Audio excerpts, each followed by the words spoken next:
கிறிஸ்துக்குள்ளான சொல்லுவதே என்னுடைய அவரையும் நம்முடைய பிதாவாக என்னுடைய நாமத்தினாலும் நம்முடைய ஆண்டவர் இயேசு கிறிஸ்து நாமத்தினாலும் உங்களுக்கு கிருபையும் சமாதானம் உண்டாவதாக வாழ்த்து நான் அறிவிக்கிறேன்.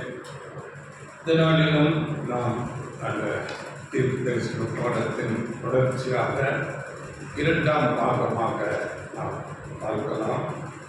ஏசாயா எழுதின தீர்க்க தரிசன புஸ்தகத்திலே 4ஆம் அதிகாரம் 1ஆம் வசனத்தில் அங்கே அந்நாளில் 7 ஸ்திரீகள் ஒரே புருஷனை பிடித்து நாங்கள் எங்கள் சொந்த ஆகாரத்தை புசித்து எங்கள் சொந்த வஸ்திரங்களை கொடுப்போம், எங்கள் நிந்தை நீங்கும்படி உன் பேர் மாத்திரம் எங்கள் மேல் விளங்கட்டும் என்று சொல்லப்பட்ட இந்த தீர்க்க தரிசன வசனத்தை குறித்து நாம் போன வாரத்தில் அநேக காரியங்களை குறித்து பார்த்தோம்.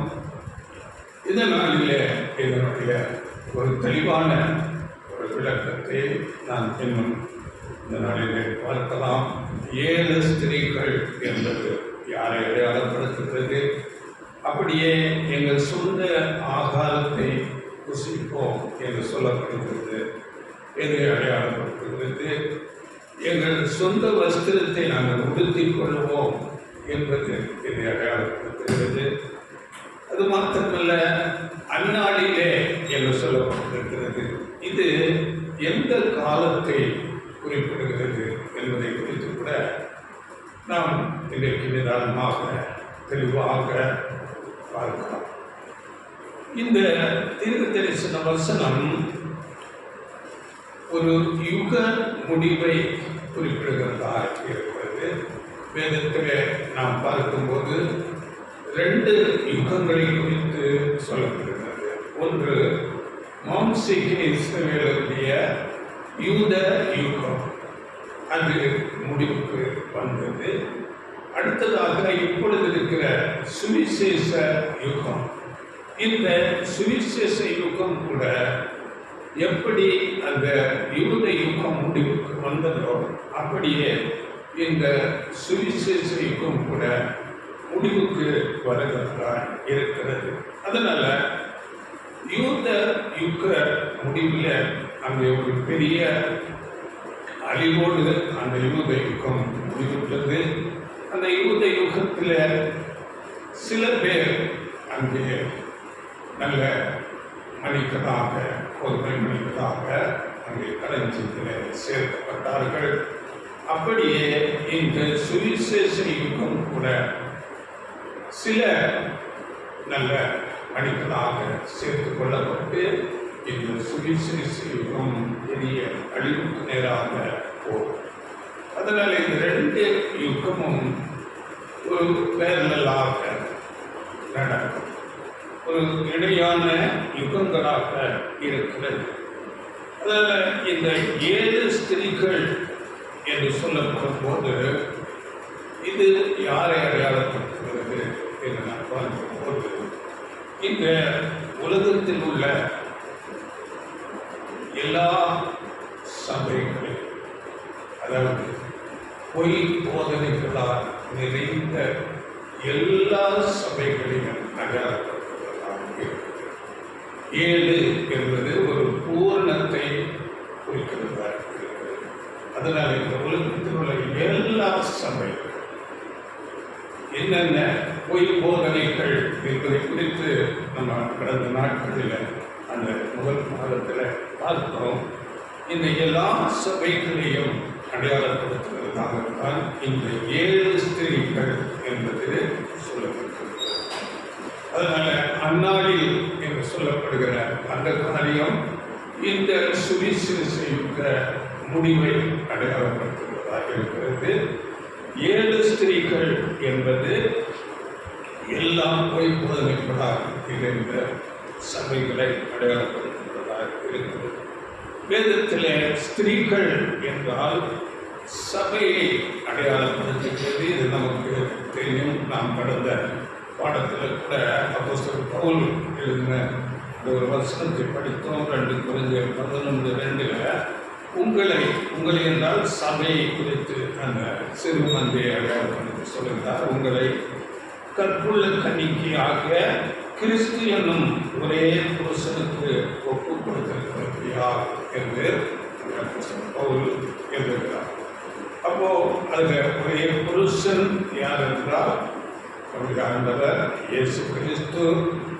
அங்கே ஸ்திரீ கன்னிகை என்று சொல்லும் போது சபையை அடையாளப்படுத்துவதாக சிறு மந்தை அதை ஒரு அழைக்கப்பட்டு தெரிந்து கொள்ளப்பட்டு உண்மையுள்ள அந்த சிறு மந்தை தான் கன்னிகை என்று வேதத்தில் அடையாளப்படுத்துகிறது. இதை குறித்து நாம் மத்திய 25ஆம் அதிகாரத்தில் கூட அங்கே 2 விதமான கன்னிகைகள் இருக்கிறதை நாம் பார்க்கிறோம். ஒன்று புத்தியுள்ள கன்னிகைகள், இன்னொன்று புத்தி இல்லாத கன்னிகைகள். இப்படியாக 2 கன்னிகைகள் அங்கே நாம் பார்க்கிறோம். அந்த புத்தியுள்ள கன்னிகைகள் தான் அந்த சிறு மந்தை.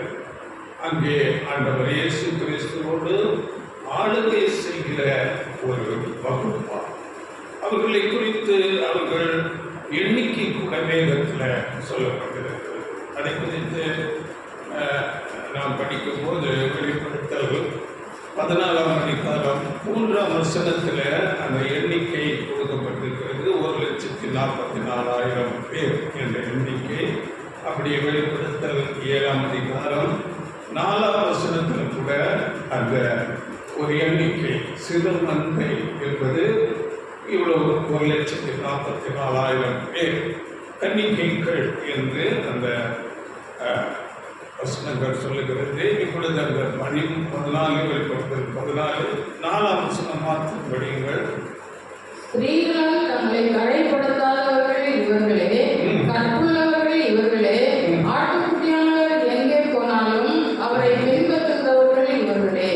இவர்கள் மனுஷரிலிருந்து தேவனுக்கும் ஆட்டுக்குட்டியானவருக்கும் முதற் பலனாக மீட்டுக் கொள்ளப்பட்டவர்கள். முதல் பலனாக இதுதான் ஃபர்ஸ்ட் குரூப். அப்படிப்பட்ட முதல் கனிகளாக சிறு மந்தைகளாக ஆண்டவர் இயேசு கிறிஸ்துவுக்கு மனவாட்டியாக இந்த கன்னிகை வகுப்பார் தேர்வு செய்யப்படுகிறார்கள். இவர்கள் கற்புள்ளவர்கள், ஸ்திரீகளால் தலைப்படாதவர்கள். அப்படி என்றால் பொய் போதனைகளால் அவர்கள் தன்னை அசுத்தப்படுத்திக் கொள்ளாமல் சத்தியத்தை கைக்கொண்டு சத்தியத்திலே நிலை நின்றவர்கள். இதுதான் புத்தியுள்ள கன்னிகைகள் அடையாளப்படுத்துகிறது. அப்படியே இவர்களை குறித்து சங்கீதம் 45 கூட 13-14 வசனங்களில் சொல்லப்பட்டிருக்கிறது. ராஜகுமாரத்தை பூரண மகிமை உள்ளவராய் பொற்சனிகை அங்கே தரித்து கொண்டு காணப்படுகிறார். ராஜ வஸ்திரம் அங்கே உடை தரித்தவர்களாய் அங்கே காணப்படுகிறார்கள். இது மனவாட்டி வகுப்பாரை குறிப்பிடுகிற வசனங்கள். அதிலே கூடிய அந்த சங்கீதம் 45, 13-14 நம்ம படிக்கும்போது அந்த அந்த ராஜஸ்திரி கூடவே தோழிகளாக ஒரு வகுப்பால் கூட போகிறார்கள். இவர்கள் இந்த 2வது வகுப்பார். அதை குறித்து வெளிப்படுத்தல 7ஆம் அதிகாரத்தில் 9-10 வசனங்களில் சொல்லப்பட்டிருக்கிறது. திரள் கூட்ட வகுப்பார். இந்த திரள் கூட்ட வகுப்பார் அவர்களுக்கு சிங்காசனம் இல்லை. அவர்கள் சபைக்கு உதவியாக தோழிகளாக போகிற ஒரு வகுப்பார். இப்படி 2 வகுப்பால் மாத்திரம் பரலோகத்துக்கு போகிறதாக இருக்கும். இது இவர்களை கூட கன்னிகைகள் என்று வேதம் சொல்லுகிறது. அதுதான் நாம் வேதத்தில் படிக்கும் போது அழைக்கப்பட்டவர்கள் அநேகர், தெரிந்து கொள்ளப்பட்டவர்கள் சிலர், அதிலும் உண்மை உள்ளவர்கள். இந்த உண்மையுள்ள வகுப்பாக அந்த சபை மனவாட்டி வகுப்பாக சிங்காசனத்திலே ஆண்டவர் இயேசு கிறிஸ்துவோடு கூட அங்கே மகிமையாக ஆளுகை செய்கிறவர்களாக இருப்பார்கள். அந்த திரள் கூட்டம் வகுப்பார் சிங்காசனத்திற்கு முன்பாக. அதை நாம் படிக்கும் புதிய 7ஆம் அதிகாரத்தில் 9-10 வசனங்களில் வெளிப்படுத்தல் 7-9-10 இவைகளுக்கு பின்பு நான் பார்த்தபோது, இதோ சகல ஜாதிகளிலும் கோத்திரங்களிலும் ஜனங்களிலும் பாஷைக்காரரிலிருந்து வந்ததும் ஒருவரும் எண்ணக்கூடாததுமான திரளான கூட்டமாகிய ஜனங்கள் வெள்ளை அங்கிகளை தரித்து தம் கைகளில் குருத்தோலைகளை பிடித்து சிங்காசனத்திற்கு முன்பாகவும் ஆட்டுக்குட்டியானவருக்கு முன்பாகவும் நிற்க கண்டேன். அவர்கள் மகா சத்தமிட்டு, ரட்சிப்பின் மகிமை சிங்காசனத்தின் மேல் வீற்றிருக்கிற எங்கள் தேவனுக்கும் ஆட்டுக்குட்டியானவருக்கும் உண்டாவதாக என்று ஆர்ப்பரித்தார்கள். இப்படி 2 வகுப்பால் மாத்திரம்தான் பரலோகத்துக்கு போவதற்காக இருக்கிற. இப்போ தேவனுடைய அழைப்பில் பரலோகம் போகிற சபை வகுப்பாரை கன்னிகைகள் வேதம் அழைக்கிறது. அப்படியே சத்தியத்துக்கு கீழ்ப்படியாக ஒரு பெரும் கூட்டம் இந்த உலகத்தில் இருக்கிறது. அவர்களை குறித்து வேதத்தில் அவர்களும் ஸ்திரீகள் என்றே சொல்லப்படுகிறார்கள். ஆனால் அவர்களை தவறாக வேதத்தில் உச்சரிக்கப்படுகிறது. அதை பார்க்கும்போது அந்த ஸ்திரீகள் வெளிப்படுத்தல் 17ஆம் அதிகாரம் 1-3 படிக்கும்போது அங்கே திரளான தண்ணீர்களின் மேல் உட்கார்ந்திருக்கிற ஒரு வேசி ஸ்திரீ என்று நீங்கள் தவறான போதனைகளில் இருக்கிறவர்களை வேதம் என்ன சொல்லுகிறது? வேசி ஸ்திரீ என்று சொல்லுகிறது. அப்படியே வெளிப்படுத்தல் 19:2 கூட அது வேசி ஸ்திரீ என்று சொல்லப்படுகிறது. அவர்களும் ஸ்திரீகள் தான், ஆனால் வேசி ஸ்திரீகளாக இருக்கிறார்கள். அப்படியே இன்னும் சில இடங்களில் வேதத்தில் சொல்லும்போது 1 யோவான் 2ஆம் அதிகாரம் 18ஆம் வசனத்தில் அப்படிப்பட்டவர்களை அந்தி கிறிஸ்து வகுப்பார் என்று சொல்லப்பட்டிருக்கிறது. ஏனென்றால் தவறான போதனைகளுக்குள்ளாக இருக்கிறவர்கள். அப்படியே மத்தேயு 13ஆம் அதிகாரம் 24-30 இந்த வசனங்களில் நம்ம படிக்கும்போது நாம் அறிந்திருக்கிறோம். விதைக்கிற அந்த உவமை குறித்து அங்கே சொல்லும்போது ஆண்டவர் இயேசு கிறிஸ்து கலைகளாக ஒப்பிட்டு இந்த வகுப்பாரை சொல்கிறார். அந்த கலைகள் எப்படி வந்தது என்று பார்க்கும்போது மனுஷன் நித்திரை பண்ணுகிற அந்த கலைகளை சத்துரு விதைத்தார் என்று சொல்லி நம்ம பார்க்கிறோம். அந்த கலைகளுடைய முடிவை குறித்து கூட ஆண்டவர் இயேசு கிறிஸ்து சொல்லும்போது முதலாவது அந்த கலைகளை குடுக்கி கட்டுகளாக கட்டுங்கள் என்று சொல்லி அதை சுட்டரிக்கும்படியாக அந்த வசனங்களை நீங்கள் வீட்டில் படித்துக் கொள்ளுங்கள். இப்படியாக அதாவது அந்த பரலோகத்துக்கு போகாத வகுப்பாரை கூட ஸ்திரீகள் என்று சொல்லுகிறது.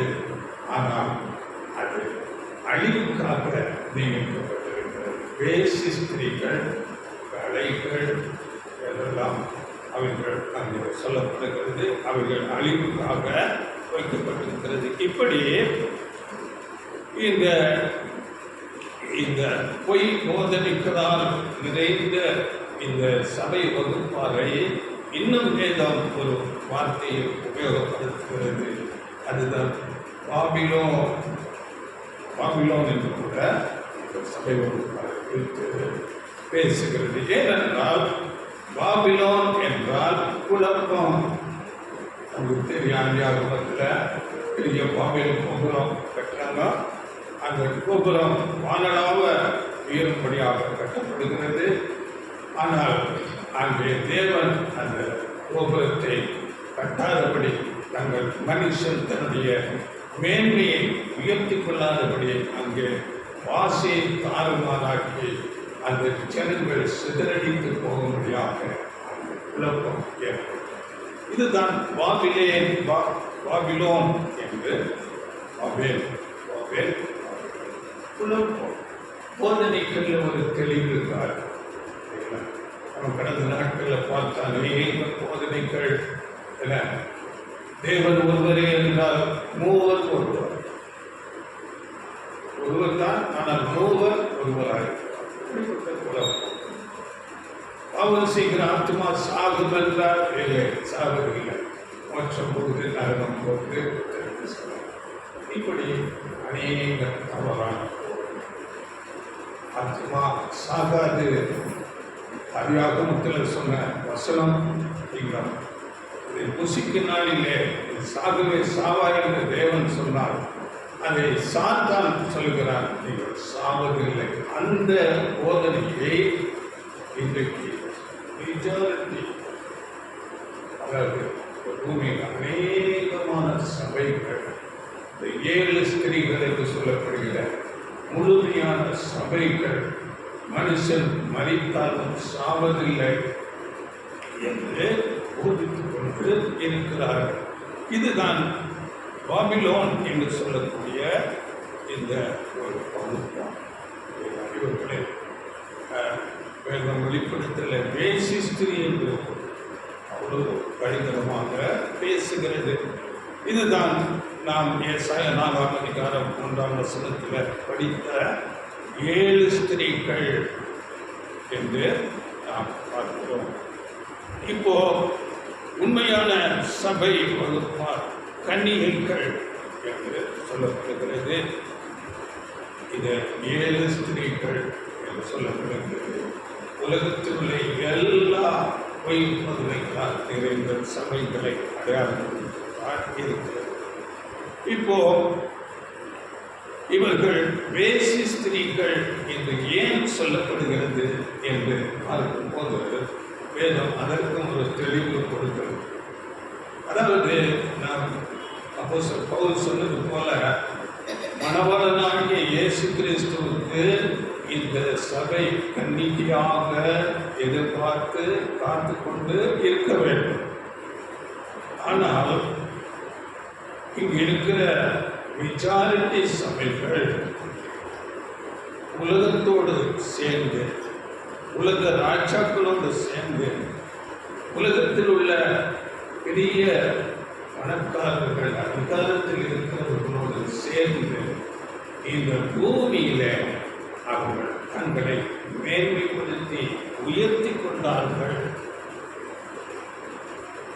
நாம் கடந்த பாடத்தில் பார்த்தோம், உண்மையான சபை அனாந்தர வாழ்க்கை வாழ வேண்டும். அனாந்தரம் என்றால் குறைவுகளோடு தங்களை மேன்மைப்படுத்தாமல் தாழ்த்தி அப்படிப்பட்டு ஒரு வாழ்க்கை வாழ வேண்டும்.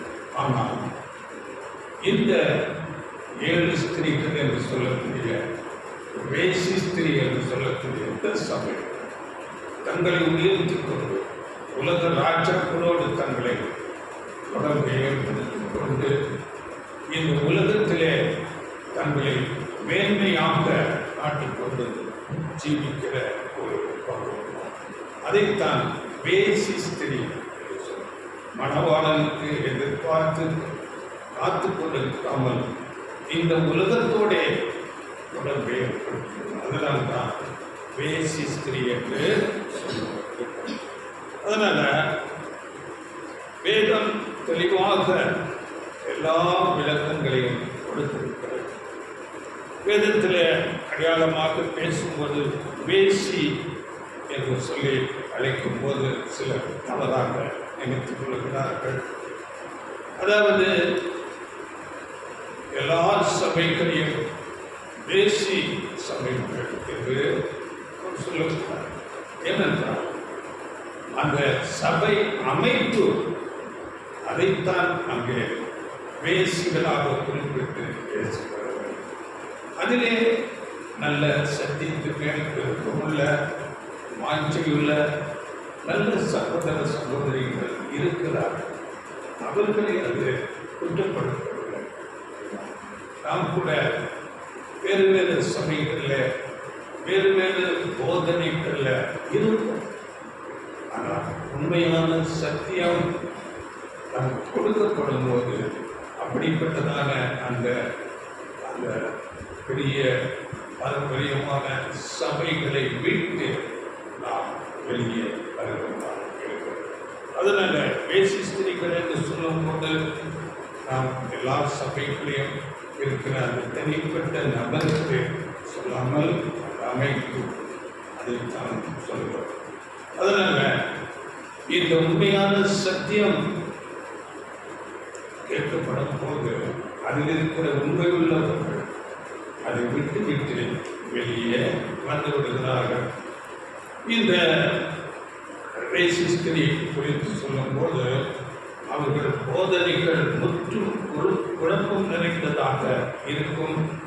அது ஒவ்வொரு சபைகள் இன்றைக்கு நம்ம பார்க்கும்போது அநேக டினாமினேஷன், அதாவது 750க்கும் அதிகமான பிரிவுகள் கிறிஸ்துவ சபைக்குள்ள இருக்கிறது.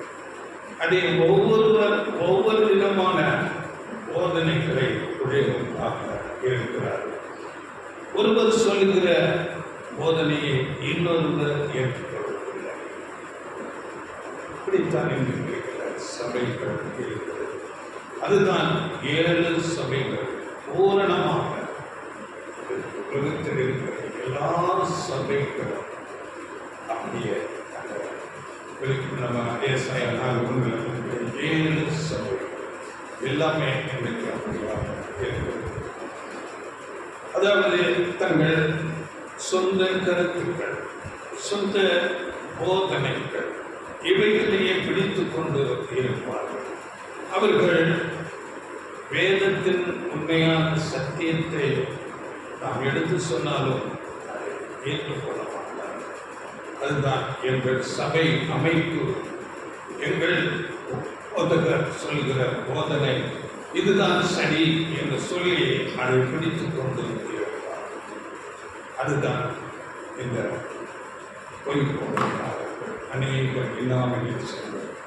ஆனால் உன் பேர் மாத்திரம் விளங்கட்டும் என்று அந்த ஒரே புருஷனாகிய ஆண்டவர் இயேசு கிறிஸ்து என்கிற நாமத்தை தெரித்துக் கொள்வார்கள், பிடித்துக் கொள்வார்கள்.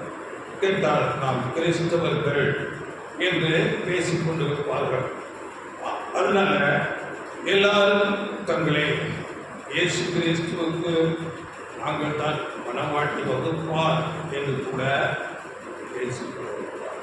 எனக்கு நாம் பார்ப்போம், ஒவ்வொரு பிரிவில் இருக்கிறவர்களும் தங்களைத்தான் மனவாட்டி வகுப்பார், நாங்கள் தான் பரலோகத்துக்கு போகிறோம் என்று ஒரு உறுதி வைராக்கியமுடையவர்களாக இருப்பார்கள். ஆனால் வேதத்தில் இப்படிப்பட்ட வார்த்தைகள் இருக்கிறது, இப்படியாக சத்தியம் இருக்கிறது என்று சொன்னால் அதை ஏற்றுக்கொள்ளலாம். அதாவது குறிப்பாக நாம் சொல்ல போனால் தேவன் இந்த உலகத்தின் மேல ஒரு பெரிய திட்டம் வைத்திருக்கிறார். ஆகாமல் இருக்கும் இந்த கோடி கோடி கோடி ஜனங்கள் பூமியில வாழ்ந்து நமக்கு முன்னதாக அநேக கோடி ஜனங்கள் மலித்து போனார்கள். இந்த ஜனங்களை குறித்த தேவனுடைய தெய்வீக திட்டம் என்ன என்று அவர்களுக்கு புரியாது. வேதத்தில் நமக்கு தெளிவாக சொல்லப்பட்டிருக்கிறது. ஆண்டவர் இயேசு கிறிஸ்துவின் நாமமே அல்லாமல் நாம் ரட்சிக்கப்பட வேறு நாமம் கொடுக்கப்படவில்லை. வானத்துக்கு கீழே பூமிக்கு மேலே வேறு எந்த நாமமும் கொடுக்கும். அப்படி என்றால் ஆண்டவர் இயேசு கிறிஸ்து இன்றைக்கு வந்து 2024 அதற்கு முன்பதாக இருந்த ஜனங்களுடைய ரட்சிப்பு அதை குறித்து என்ன தேவன் அதை குறித்து என்ன திட்டமைத்திருக்கிறார் என்றால் இன்றைக்கு அநேகருக்கு பதிலில்லை.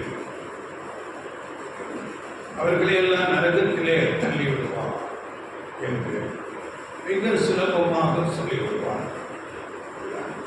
எவ்வளவு அன்புள்ள தேவன்!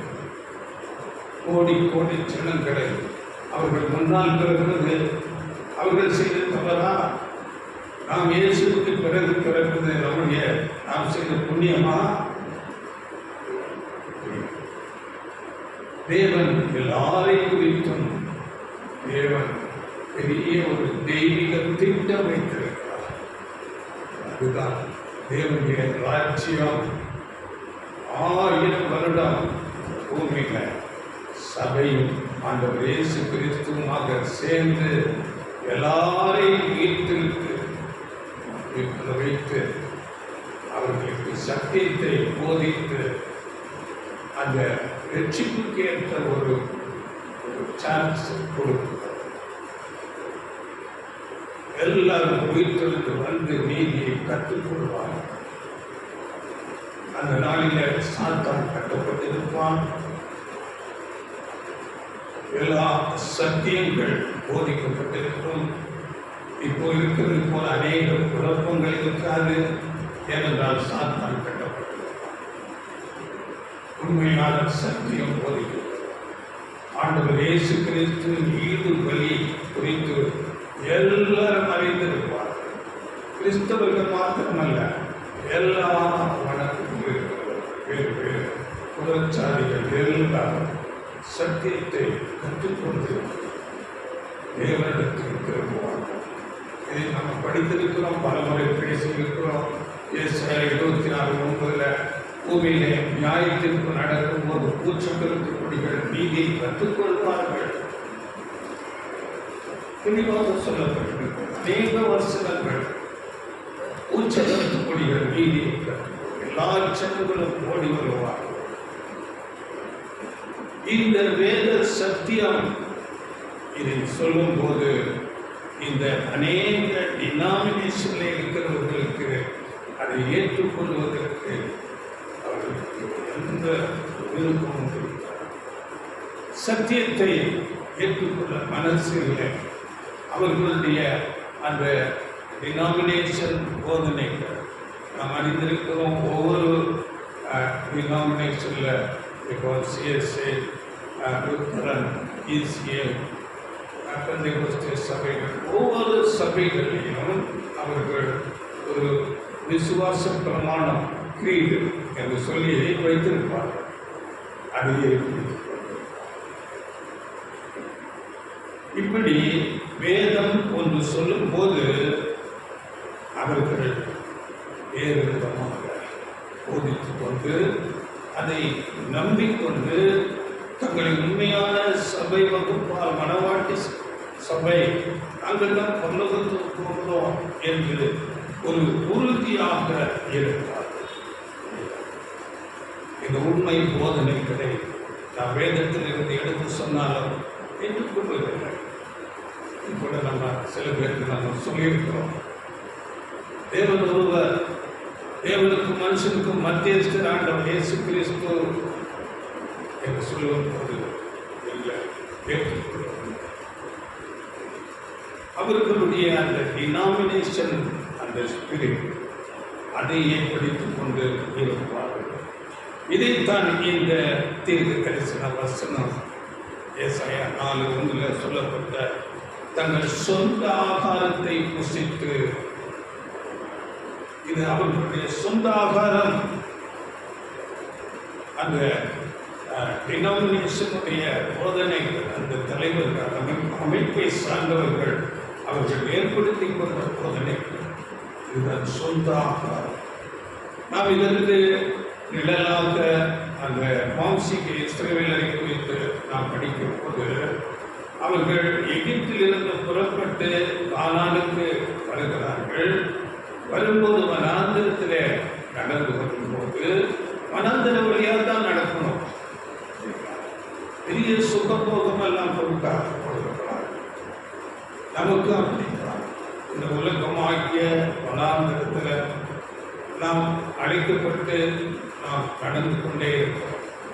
எங்கள் பரமக்கான இந்த வனாந்தரத்தில் வானத்திலிருந்து கொடுக்கப்படுகிற அந்த அப்பம் தான் அவர்கள் புசிக்க வேண்டும். அப்படியே நாமும் இந்த வேதம் அந்த சத்தியம் என்ன சொல்லுகிறதோ அதையே நாம் எடுத்துக்கொள்ள வேண்டும். ஆனால் பாருங்கள், அன்றைக்கு அந்த மாம்சிகை இஸ்ரவேலர்கள் இது நிழலாக அங்கே நடந்தது. அவர்களுக்கு அந்த வானத்தின் மன்னா அது மாத்திரம் போதவில்லை. அங்கு அநேக இச்சை நிறைந்தவர்களாக நாங்கள் எகிப்திலே அங்கே மீன்கள் சாப்பிட்டோம், இறைச்சி சாப்பிட்டோம், கீரைகள் சாப்பிட்டோம், வெள்ளரிக்காய்கள் கொமட்டிக்காய்கள் சாப்பிட்டோம். எங்களுக்கு இந்த அற்பமான உணவு என்னத்திற்கு? படிங்கள வசனம் என்னாகமம் யாத்திராகமம் 16ஆம் அதிகாரம் 2-3 வசனங்கள். என்னாகமத்தில் கூட இருக்கு. என்னாகமம் 11:4-6 வசனங்கள். இது மட்டும் படிங்க. யாத்திராகமம் 16:2-4. அந்த வனாந்திரத்திலே இஸ்ரவேல் புத்திரராகிய சபையார் எல்லாரும் மோசேக்கும் ஆரோனுக்கும் விரோதமாக முறுமுறுத்து, நாங்கள் இறைச்சி பாத்திரங்கள் அண்டையிலே உட்கார்ந்து அப்பத்தை திருப்தியாக சாப்பிட்ட எகிப்து தேசத்திலே கர்த்தரின் கையால் செத்து போனோமானால் தேவையில்லை. இந்த கூட்டம் முழுவதையும் பட்டினியினால் கொல்லும்படி நீங்கள் எங்களை புறப்பட பண்ணி இந்த வனாந்திரத்திலே அழைத்து வந்தீர்களே என்று அவர்களிடத்தில் சொன்னார்கள். இது குறித்து நம்ம என்னாகமத்தில் 11ஆம் அதிகாரம் 4 வசனங்கள்ல எங்களுக்கு இறைச்சி வேணும், மீன் வேணும், வெள்ளரிக்காய் வேணும், கீரைகள் வேணும், பூண்டு வேணும், இச்சை நிறைந்தவர்களாக அப்படியே இன்றைக்கு எல்லா சபைகள் 7 ஸ்திரீகள் உலகத்தில் இருக்கிற எல்லா டினாமினேஷன் ஸ்பிரிட் உள்ள சபை அமைப்புகள் தங்கள் சொந்த போதனைகளை போதித்துக் கொண்டு இருக்கிறார்கள். செத்த உடனே மோட்சம் போல நடக்கும், இல்லாவிட்டால் புத்தரிக்கிறார். மரிக்காமல் எப்படி உயிர்த்திருந்தார்கள்? வேதத்திலே தேவன் முதலாவது கொடுத்த கட்டளை, பழத்தை புசிக்கினாலே நீ சாகவே சாவாய், நீ மண்ணுக்கு போவாய். சரீரம் மண்ணு, அதில் இருக்கிற ஆவி தேவனுடைய பலனை அது தன்னை தேவனிடத்துக்கு கொள்ளும். தேவன் அது ஒரு வேலை வரும்போது ஒரு கமெண்ட் கொடுப்பான். அன்றைக்கு எப்படி லாசருவே எழுந்தது என்று சொல்லும் போது மரித்து போன லாசு 4 நாட்கள் ஆகுமே என்று சொன்ன லாசு ஜீவன் இருக்கு. அப்படியே தேவன் கமெண்ட் கொடுப்பார். ஆண்டவர் இயேசு கிறிஸ்து கட்டளையிடுவார். இதை குறித்து வேதம் தெளிவாக சொல்லுங்கள். நீங்கள் ஆச்சரியப்பட வேண்டாம். இவைகளை குறித்து நீங்கள் ஆச்சரியப்பட வேண்டாம். பிரேத குழிகளில் உள்ள எல்லாரும் சத்தியத்தை கேட்கும் காலம் இங்கிருந்து 5ஆம் அதிகாரம் 5:28. இதை குறித்து நீங்கள் ஆச்சரியப்பட வேண்டாம். ஏனென்றால் பிரேத குழிகளில் உள்ள அனைவரும் அவருடைய சத்தத்தை கேட்கும் காலம் வரும். அப்பொழுது நன்மை செய்தவர்கள் ஜீவனை அடையும்படி எழுந்திருக்கிறவர்களாகவும், தீமை செய்தவர்கள் ஆக்கினையை அடையும்படி எழுந்திருக்கிறவர்களாகவும் புறப்படுவார்கள். எல்லாம் கமெண்ட் கொடுக்கும்போது எழுந்து வருவாங்க. அதே தானியேல் கூட சொல்லப்பட்டு 12:2 பூமியின் தூளில எல்லாம் தூள் போல எல்லாம் சாம்பலுக்கு சாம்பல், மண்ணுக்கு மண்ணா போடுவாங்க. பூமியின் தூளில நித்திரை பண்ணுகிறவர்கள் எல்லாம் தானியேல் 12:2 படிக்கலாம். பூமியின் தூளிலே நித்திரை பண்ணுகிறவர்களாக அநேகரில் சிலர் நித்திய ஜீவனுக்கும் சிலர் நித்திய நிந்தைக்கும் இகழ்ச்சிக்கும் விழித்து எழுந்திருப்பார்கள். சிலர் நித்திய ஜீவன் ஆண்டவருக்கு ஜீவித்தவர்கள், நித்திய ஜீவனுக்கு அப்போஸ்தலர்கள், எல்லா பரிசுத்தவான்கள் நித்திய ஜீவனுக்கு என்று எழுந்திருப்பார்கள். மற்றவர்கள் நித்திய நிந்தை இன்னைக்கு வேஷமாக நடக்கிறவர்களெல்லாம் அங்கே அவமானப்படுவோம். இன்னைக்கு அநேகர் தங்களை வெளிச்சம் போட்டுக்கொண்டு அற்புத அடையாளங்கள் என்று சொல்லிக் கொண்டு தங்களை வேஷமாக காட்டிக் கொண்டிருக்கிறார்கள். பொய் போகிறார்கள். அவர்கள் அவமானப்படுவார்கள். அதனால அன்றைக்கு எப்படி அந்த வம்சீக இஸ்ரவேலர்கள் அந்த வனாந்தரத்தில் நடந்து வரும்போது வானத்தின் மன்னா தேவனால் கொடுக்கப்பட்டது, அதைத்தான் புசிக்க வேண்டும். இவர்கள் தீமையாக எக்ஸ்ட்ரா இச்சை நிறைந்தவர்களாக எங்களுக்கு கறி வேண்டும் என்று சொல்லும் போது அங்கே தேவன் கொடுத்தார். ஆனால் அங்கு பெரிய தண்டனை வந்தது. அவர்கள் அந்த கறி வாயிலே இருக்கும் போதே அங்கே தேவ கோபம் பற்றி இருக்கிற அப்படியே இந்த நாள் இதெல்லாம் நமக்கு பாடமாக வைக்கப்பட்டிருக்கிறது. இந்த நாளில் இந்த சபைகள் டினாமினேஷன் அந்த அவர்கள் போதனைகள் நிறைந்து இருக்கிறார். அதான் வேதம் சொல்லுவாங்க.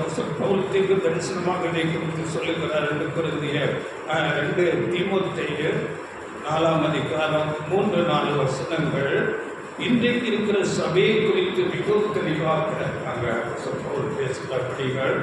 ஏனென்றால் அவர்கள் ஆரோக்கியமான உபதேசத்தை பொறுக்க மனதில்லாமல் செவி தினமுள்ளவர்களாகி தங்கள் சுய இச்சைகளுக்கேற்ற போதகர்களை தங்களுக்கு திரளாக சேர்த்து கொண்டு சத்தியத்துக்கு செவியை விலக்கி கட்டுக்கதைகளுக்கு சாய்ந்து போகும் காலம் வரும். செவி தினவு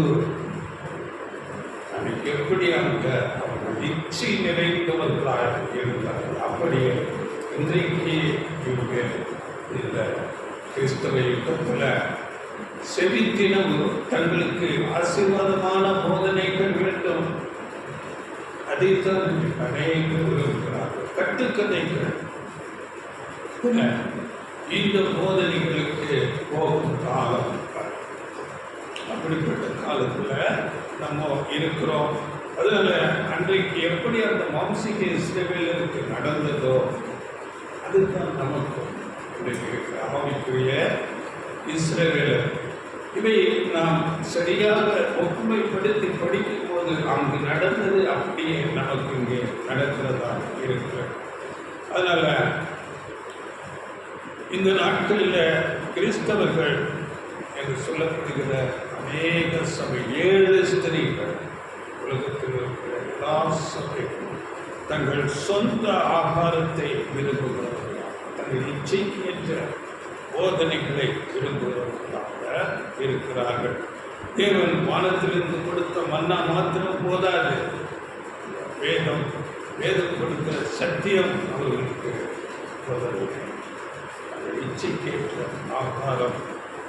அப்படியே சொந்த வஸ்திரத்தை நாங்கள் கொடுப்போம். அதைத்தான் சொல்கிறார். ஏசாயா 4:1 எங்கள் சொந்த ஆகாரத்தை புசிப்போம், எங்கள் சொந்த வஸ்திரத்தை. அதாவது தேவன் கொடுக்கிற போதனைகள் வேண்டாம், அதை புறம்பாக்குவார்கள்.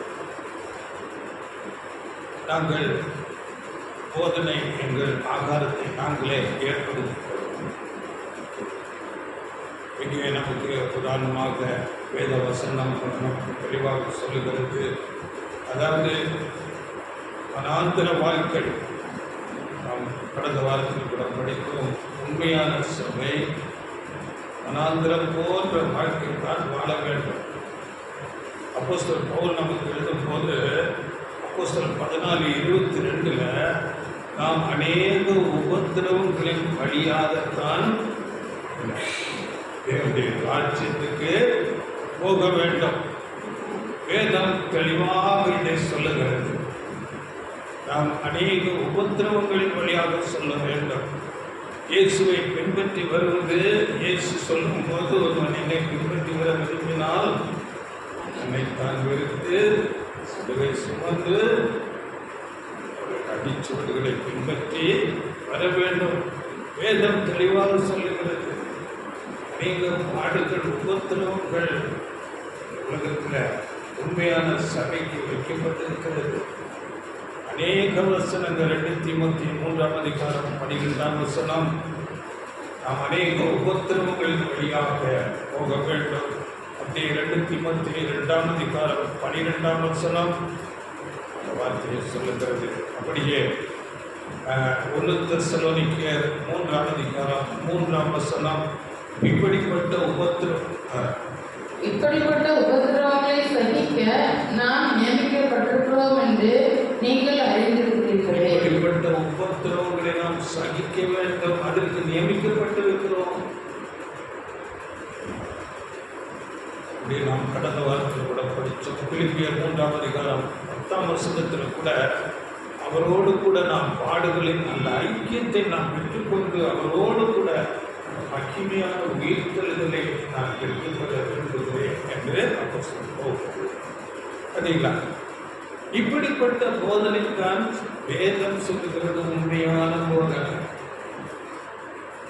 அநேக பாடுகளின் வழியாக உபத்திரவங்கள், சோதனைகள், நெருக்கங்கள் உலகத்தில் நமக்கு தெரியும், பொய்களால் நிறைந்து காணப்படுகிறது. இந்த பொய்யான உலகத்தில் உண்மையை மாத்திரம் பேசுவேன்னு சொன்னால் எவ்வளவு கஷ்டம்.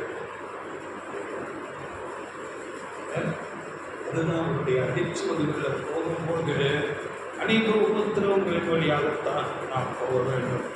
அதாவது இன்றைக்கு இருக்கிற சபைகள் என்ன சொல்லுகிறது பாருங்கள், எங்கள் சபைக்கு வந்தால் ஆசீர்வாதம் கிடைக்கும், உங்களுக்கு வேலை கிடைக்கும், உங்களுக்கு வேலையில் ப்ரமோஷன் கிடைக்கும், உங்கள் பிள்ளையோ மகளோ திருமணமாகவில்லையா திருமணம் நடக்கும். இப்படி ஆசீர்வாத வார்த்தைகளை பேசுகிறார். எங்கள் சபைக்கு வாருங்கள், அநேக அற்புதங்கள் நடக்கிறது, அநேக நன்மைகளை பெற்றுக் கொள்கிறார். நாம் இவைகளை இன்றைக்கு கண்கூடாக பார்க்கிறோம். எல்லா சபைகளும் எதைத்தான் பேசுகின்றன. ஆனால் வேதம் சொல்லுகிறது நாம் அநேக பாடுகளின் வழியாக செல்ல வேண்டும். 2 தீமோத்தேயு 4ஆம் அதிகாரம் 3-4 வசனங்களில் கூட, அதாவது வேதத்தின் சத்தியம் அவர்களுக்கு தேவையில்லை. படிங்கள வசனம் படிச்சா செவித்தினவர்கள் அதுதானே. ஏனென்றால் அவர்கள் ஆரோக்கியமான உபதேசத்தை பொறுக்க மனதில்லாமல் செவி தின்னவர்களாகி தங்கள் சுய இச்சைகளுக்கேற்ற போதகர்களை தங்களுக்கு திரளாக சேர்த்துக் கொண்டு, அதுதான் சுய இச்சைகளுக்கு எங்களுக்கு ஆசீர்வாதம் தான் தேவை. அப்படிப்பட்ட சபைகள் தான் எங்க சபைக்கு வாங்குவோம். ஆசீர்வாதம் உண்டு, ஆசீர்வாதம் மழையாக பொய்கிறது. தேவன் ஆசீர்வதித்திருக்கிறார். குறைவுகளோடு வருகிறார்கள், நிறைவுகளோடு சொல்கிறார்.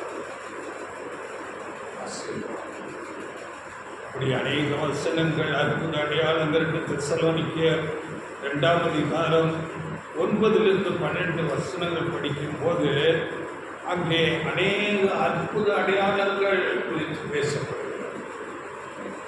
அற்புத அடையாளம், நீங்கள் பெரிய பெயர் பெற்ற போதகர்களை குறித்து நீங்கள் படிக்கிறவர்களை பேச்சு கவனிங்கள். அற்புத அடையாளங்கள் இப்படியாக தங்களை உயர்த்திக் கொள்வார்கள். அநேகர் அப்படி நடிக்கிறார்கள். தங்களுக்கு கால்வது போல நல்ல காலோட வருவார்கள். அவர்கள் செபித்துடன் எழுதி நடப்பது போல அப்படி அநேக காரியங்களை இன்னைக்கு ஒரு வேஷம் பண்ணிக்கொண்டு ஜனங்களை ஏமாற்றிக் கொண்டு வஞ்சித்துக் கொண்டு இருக்கிறார். இதை ஆண்டவர் இயேசு முன்பதாக சொல்லியிருக்கிறார். முடிவு நாட்களில் அநேக கள்ளத்திற்கு தரிசிகள் வருவார்கள். 24 வஞ்சிக்கப்படாதிருங்கள். பெரிய அடையாளங்களை அற்புதங்களை செய்வார்கள்.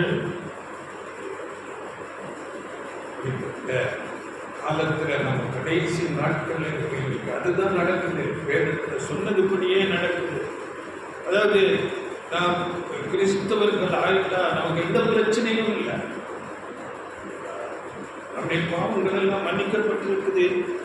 என நமக்கு எல்லாம் தேவைகளை தேவன் சந்திப்பார்.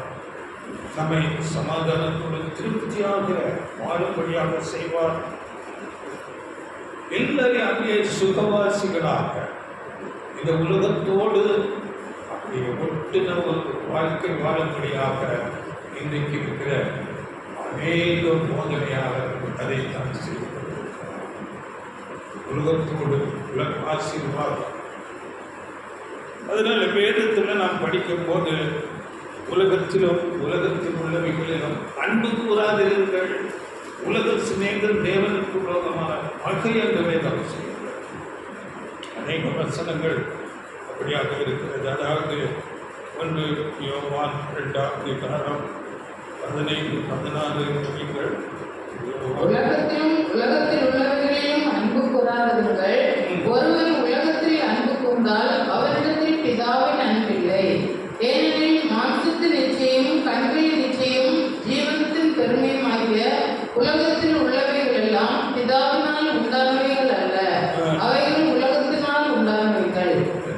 உலகத்திலும் உலகத்தில் உள்ளவைகளிலும் அன்பு கூறாதிருங்கள். ஆனால் இன்றைக்குள்ள போதகர்கள் உலக ஆசீர்வாதத்தை தான் பேசுவோம். உலக சிநேகம் தேவனுக்கு விரோதமான பகை யாக்கோபு சொல்லுகிறார். யாக்கோபு 4:4 விபச்சாரிகளே, உலக சிநேகம் தேவனுக்கு விரோதமான பகை என்று அறிவீர்களா? ஆகையால் உலகத்துக்கு சிநேகிதனாய் இருக்க விரும்புகிறவன் தேவனுக்கு பகையன் ஆகிறான். உலக சிநேகம் தேவனுக்கு விரோதமான பகை. உலகத்துல உங்களுக்கு கஷ்டமே இல்லை, ஆண்டவர் எல்லாம் சுமந்துட்டாரு, உங்களை ஆசீர்வதிக்கத்தான் விரும்புகிறார். இதுதான் சிலுவை சுமந்து நீ வா என்று சொல்வதே இல்லை. ஆசீர்வாத போதனைகள் அதுதான் சுய இச்சைகளுக்கு ஏற்ற போதகங்களை தங்களுக்கு திரளாக ஏற்படுத்திக் கொள்வார்கள். அதனால இன்னைக்கு ஜனங்களுக்கும் அப்படிப்பட்ட ஆசீர்வாத போதனைகள் தான் தேவையாக இருக்கிறது. ஏனென்றால் ஜனங்கள் மிகுந்த கஷ்ட நாட்கள், ஒரு கடைசி நாட்களில் இருந்த ஒரு தேவைகள் நிறைந்த குறைவுகளோடு அநேக வியாதிகள் பலவீனம் இருக்கிறார்கள். அவர்களுக்கு அப்படிப்பட்டதான போதனைகள் அவர்களை அப்படியே கட்டாயப்படுவதாக இருக்கிறது. அதனால ஜனங்களுக்கு அதுதான் தேவை. அந்த மனசை பார்த்து ஜனங்கள் தங்களிடத்தில் வரும்படியாக இந்த பொய் போதனையாளர்கள் அதையே பேசி தங்களிடத்தில் திரளான ஜனங்களை கூட்டி சேர்க்கிறதாக இருக்கிறது. அதனால வேதத்தில் நம்ம படிக்கும் போது வேதத்தை நன்றாக நீங்கள் ஆராய்ந்து தேடி கற்றுக்கொள்ளுங்கள் என்று வேதம் சொல்லுகிறது. அப்போஸ்தலர் நடவடிக்கைகள் 17:11 அங்கே பெரேயா என்ற ஒரு பட்டணத்தார் வேதத்தை அங்கே கருத்தால் ஆராய்ந்து இப்படி இருக்கிறதா என்று ஆராய்ந்து பார்த்து கற்று அவர்கள் தேடும் போது அவர்கள் நற்குணசாலிகளாக மாறினார்கள் என்று வேதம் சொல்கிறது. எப்பொழுது வேதத்தை நேசித்து சத்தியத்தின் மேல் வாஞ்சையோடு அதை கற்று தேடி அதை போல தங்கள் வாழ்க்கையை அமைத்துக் கொள்ளுகிறார்களோ அப்பொழுது அவர்கள் நற்குணசாலிகளாக மாறுகிறார்கள். அதனால வேதத்தை தேடி ஆராய்ந்து கற்றுக்கொள்ள வேண்டும் என்று வேதம் சொல்கிறது. ஏசாயா 34:14 வேதத்தை தேடி வாசியுங்கள் என்று சொல்லப்படுகிறது. வேதம் அங்கே கொஞ்சம் இங்கே கொஞ்சமாக இருக்கிறது. அதனால தேடி நாம் ஆராய்ந்து கற்றுக்கொள்ள வேண்டியதாக இருக்கிறது. ஆனால் இன்றைக்கு வேதம் என்ன சொல்லுகிறது என்று விரும்புவதற்கு அநேகருக்கு அது தேவையில்லாது. அதனால இன்றைக்கு இருக்கிற அதாவது சபைகளில் இருக்கிற பிரசங்கங்கள் அது கூட ஒரு 20 நிமிஷம் இல்லாவிட்டால் அதிகபட்சம் 30 நிமிஷம் தான். அதுக்கு மேல் தேவையில்லை, கேட்க மாட்டார்கள் ஜனம். அப்படியாகத்தான் இன்றைக்கு இருக்கிற போதனையாளர்கள் கூட அப்படி போதனைகளை செய்து கொண்டு இருக்கிறார்கள். ஆனால் வேத வசனம் எவ்வளவு ஒரு ஞானம் நிறைந்ததாக, அறிவுபூர்வமாக, ஆழமாக இருக்கிறது. அவைகள் அநேக வசனங்கள் மூலம் அங்கே அநேக தீர்க்க தரிசனங்களை எடுத்து வெளியேற்பாட்டுக்குள்ள நிழல்களை காட்டி போதித்து நாம் அவர்களை சத்தியத்தை நாம் போதிக்க வேண்டும் என்றால் 1.5 மணி நேரம் 2 மணி நேரம் ஆகும்.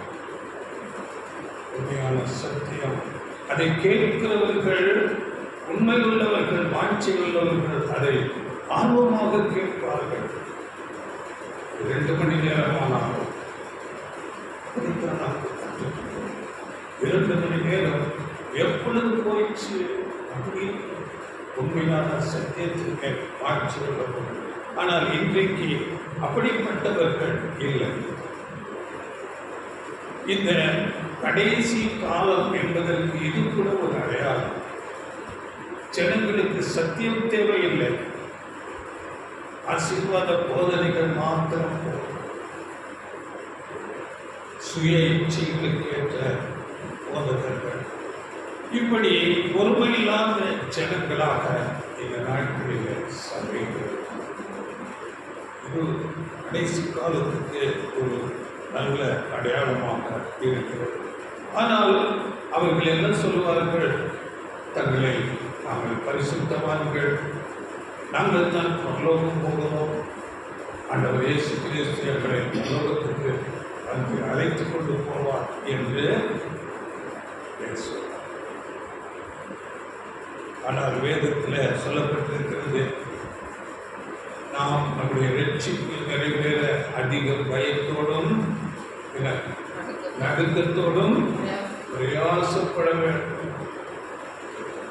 பிலிப்பியர் 2:12 சொல்லப்பட்டிருக்கிறது, நம்முடைய ரட்சிப்பு நிறைவேற நாம் அதிக பயத்தோடும் நடுக்கத்தோடும் நாம் பிரயாசப்பட வேண்டும்.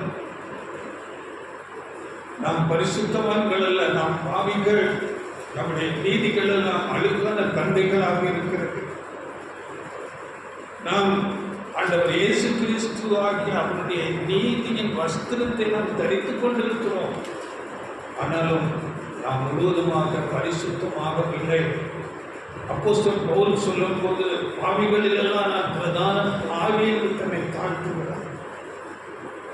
உண்மையான பரிசுத்தவான்கள் எல்லாரும் தங்களை அப்படியாக தாழ்த்துவார்கள்.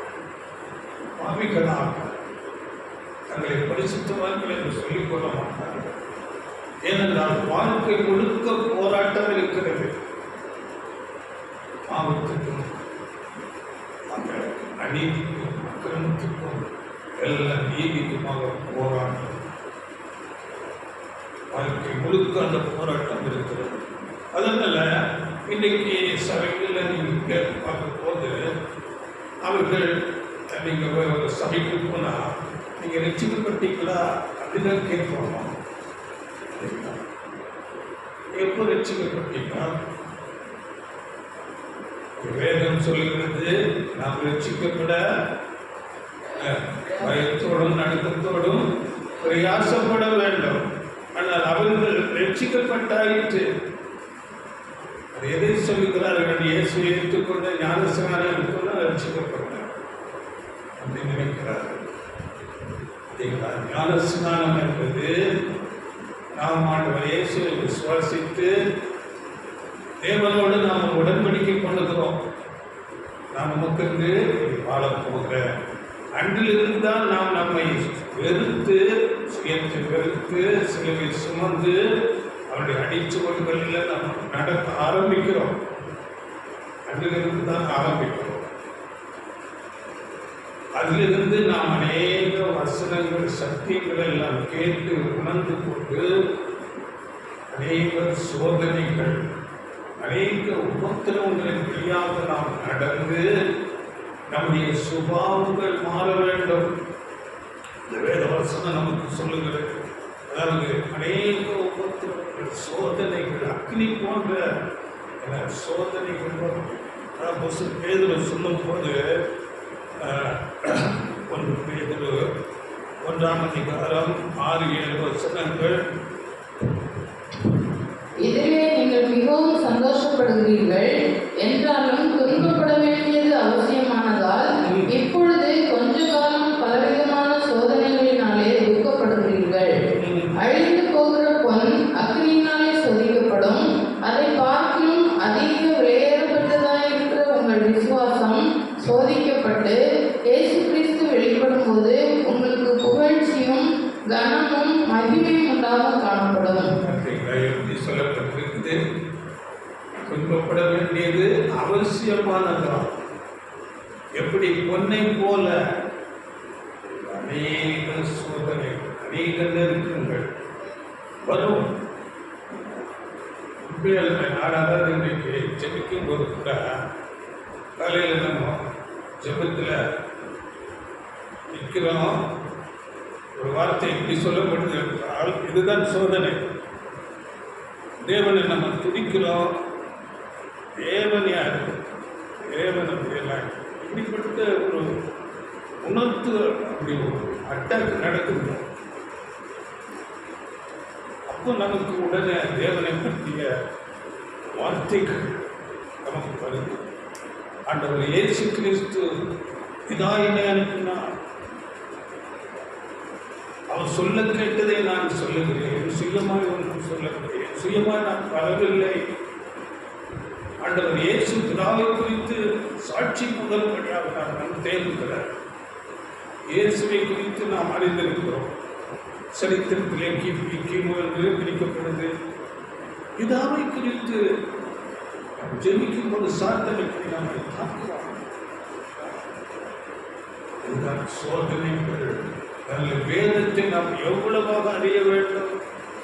தேவனை குறித்து எவ்வளவு வாசகங்கள் இருக்கிறது. அவர் அநாதியா என்றென்றைக்கும் இருக்கிறவர். சிருஷ்டிப்பின் நாமக்காரன அவர் ஒருவரே அழியாமல் உள்ளவர். அவருக்கு மரணம் இல்லை. அவர் பூரண சற்குண, அநேக வசனங்கள், பாவத்தை பாராத சுத்த கண்ண, எல்லாரிலும் பெரியவர். வானாதிவானங்களும் கொள்ளாதவர். வசனங்கள். அதனால வேதத்தை நாம் எவ்வளவாக அறிந்து கொள்ளுகிறோமோ அப்போதான் நாம் இந்த அவிசுவாச சிந்தனைகளை சாத்தம் கொண்டு வரும்போது நாம் மேற்கொள்ள முடியும். அதனால வேதத்தில் அநேக வசனங்கள், அநேக சோதனைகள் உண்டு, பாடுகள் உண்டு. யாக்கோபு சொல்லும் போது, யாக்கோபு 1ஆம் அதிகாரம் 2-4 படிக்கும் போது, இப்படிப்பட்ட சோதனைகள் வரும்போது நீங்கள் மிகுந்த சந்தோஷப்படுங்கள் என்று சொல்கிறார். அப்படியே 1 பேதுரு 4:11-12 நீங்கள் படித்து பாருங்கள். அங்கே அப்படிப்பட்ட ஒரு எடுத்துக்கிறார். 11-12 ஒருவன் போதித்தால் தேவனுடைய வாக்கியங்களின்படி போதிக்க கடவன். ஒருவன் உதவி செய்தால் தேவன் தந்தருளும் பலத்தின்படி செய்ய கடவன். எல்லாவற்றிலேயும் இயேசு கிறிஸ்து மூலமாய் தேவன் மகிமைப்படும்படியே செய்வீர்களாக. அவருக்கே மகிமையும் வல்லமையும் சதா காலங்களில் உண்டாயிருப்பதாக. ஆமென். பிரியமானவர்களே,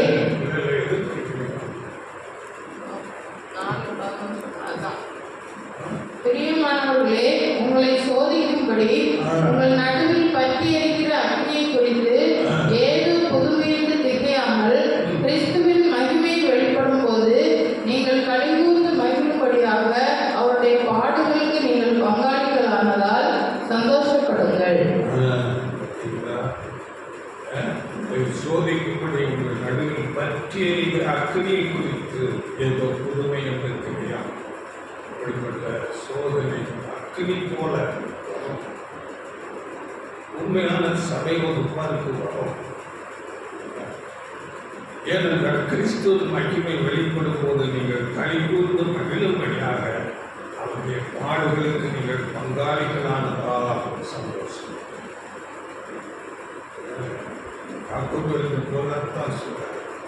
யாக்கோபு 1:2 நீங்கள் அநேக சோதனைகளில் வரும்போது நீங்கள் சந்தோஷப்படுங்கள், கை கூர்ந்து மகிழுங்கள். அதனால சோதனைகள் அநேக நெருக்கங்கள் உண்டு. ஆனால் இந்த பேர் கிறிஸ்தவ சபையா, இந்த பாபிலோன் சபையா, இதை குறித்து கவலையே படுறோம். நாங்கள் ரட்சிக்கப்பட்டாயிற்று, நாங்கள் பூரணமாக இருக்கிறோம், நாங்கள் பரிசுத்தவான்கள். ஆண்டவர் இயேசு எங்களை வந்து பரலோகத்துக்கு அழைத்து கொண்டு போகிறார். இது உபத்திரவம் எதற்கு என்றால், அதாவது இது உபத்திரவம் மிக மிக தேவையாக இருக்கிறது. ஏனென்றால் பாருங்கள், இந்த சரீரம் நாம் பாவத்திலே விழுந்து ஆதாமில் இருந்த காலம் பாவத்திலே இருக்கிறோம். பாவ சுபாவம் நமக்குள்ளாக இருக்கிறது.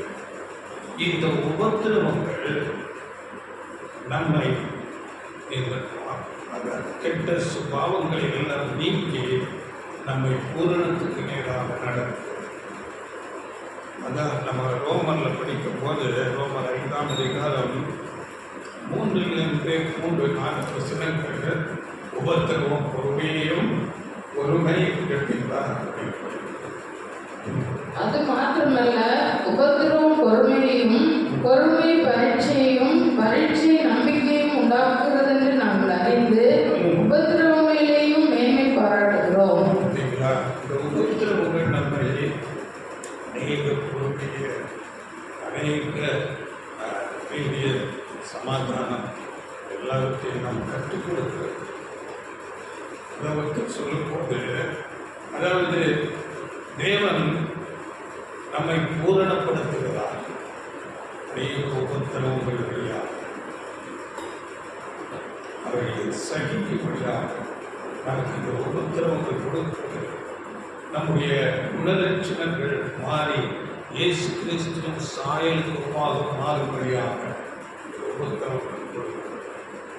ஆண்டவர் இயேசு கிறிஸ்துவை குறித்து கூட சொல்லும்போது, அவர் பட்ட பாடுகளினாலே கீழ்ப்படிதலை கற்றுக்கொண்டார் என்று சொல்லுங்கள்.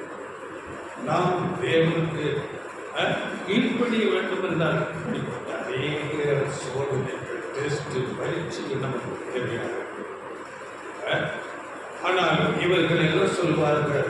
நாங்கள் பரிசுத்தவான்கள், நாங்கள் பர்ஃபெக்டாக இருக்கோம்.